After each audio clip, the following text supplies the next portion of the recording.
Hey podcaster, I'm Tim Walberg, your podcast performance coach, with another actionable tip so you can grow your podcast authority, generate leads, and convert with ease. Today's tip is, don't overlook the value of an efficient podcast production process. Podcasting takes time, and usually more time than people expect. That's one of the main reasons so many business podcasts fade out before they ever see results. The investment feels heavy, and the return feels slow. So this isn't about pretending podcasting can be quick or easy. It's about narrowing the gap between the effort you put in and the return you get out. And the best way to do that is efficiency. If you want more return on your podcast efforts, you don't just push harder. You decrease the effort through an efficient production process. Okay, reality check here.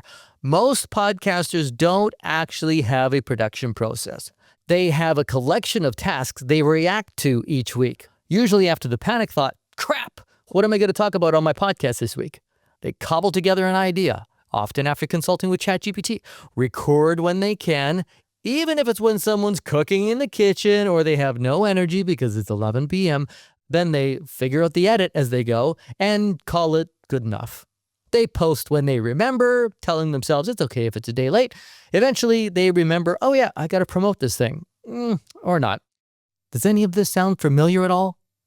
I'm not wagging my finger at you here. Bad, podcaster, bad. Well, okay, maybe I am just a little bit, but only because I want you to know that while this may be common, it doesn't have to be this way. And it's not sustainable.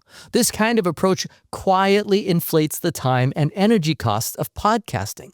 An efficient podcast has a repeatable production process. And when I say production, I don't just mean recording.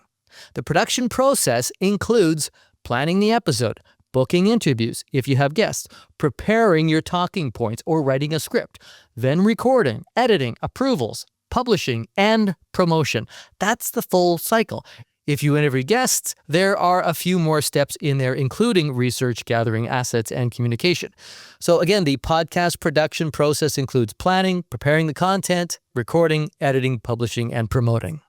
When any of those steps are missing, skipped, or unclear, inefficiency creeps in. That's when creating an amazing podcast starts to feel like a burden and a waste of resources.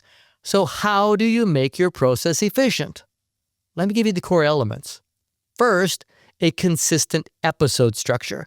When every episode follows the same basic flow, prep takes less time, recordings stay focused, and editing becomes faster and more predictable.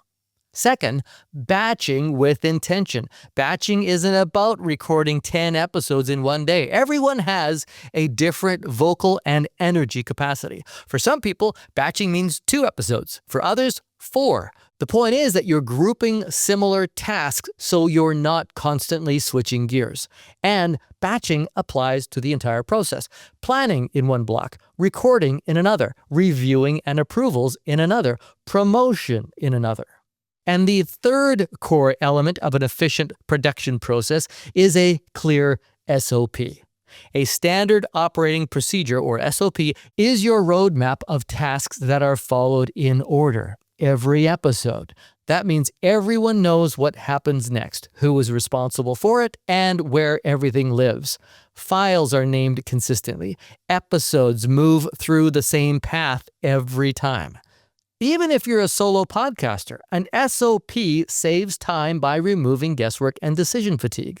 And this is where efficiency really starts to pay off.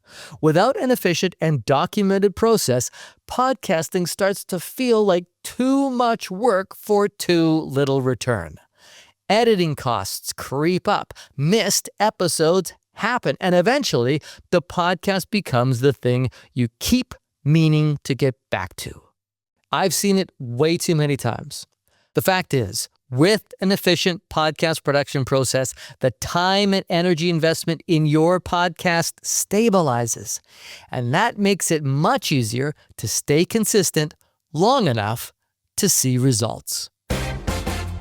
And I hope that's just the tip you need. By the way, getting you set up with a repeatable system that doesn't steal your podcasting soul is part of what we do in both of our podcast coaching programs. So if you're just starting out, we'll make sure you have systems right out of the gate through our Concept to Casting program. If you're already podcasting and feel like the return doesn't yet match the effort, we can help you course correct through the Podcast Tune-Up program. Check out both of these programs on podcastperformancecoach.com. And while you're there, why not click that big fat orange button and take advantage of my free private podcast coaching call. It's you and me hanging out on Zoom talking through your current process. And let's see where we can build in some of those efficiencies. Because podcasting works best when the effort is sustainable and the return is intentional. Check out my 2 coaching programs or book your free private podcast coaching call by using the link in the show notes or at podcastperformancecoach.com. I'm Tim Wahlberg. See ya!